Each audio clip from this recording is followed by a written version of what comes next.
আমরা এখন বিশ্ব ইজতেমায় এসেছিলাম, যেটা হুগলি জেলায়। এখানকার লোকজন বলল প্রায় 1.5 কোটি লোকের সমাগম হবে, বিভিন্ন রাজ্য থেকে, বিভিন্ন দেশ থেকে আসছে। তো আমরা যেখানে গাড়ি রেখেছিলাম প্রায় 3 কিলোমিটার দূরে, সেখান থেকে হাঁটতে হাঁটতে আমরা বিশ্ব ইজতেমায় যাবার পথে আমরা দেখলাম কি সুন্দর হুগলি জেলায় আলু চাষ হচ্ছে। এত সুন্দর আলু চাষ হচ্ছে এবং জলেরও ব্যবস্থা আছে। তো সৃষ্টিকর্তা কি না পারে মানুষকে দিয়ে। আমরা যে আলুটা খাই, হুগলি জেলায় কিভাবে আলু চাষ হচ্ছে এবং আলু চাষের মধ্যে দাদাভাই বীজ দিচ্ছে, কি সুন্দর।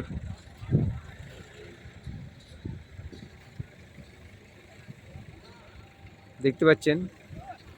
আর এই দেখুন সব বিশ্ব ইজতেমার লোকজন হাঁটতে হাঁটতে প্রায় 3 কিলোমিটার দূরে।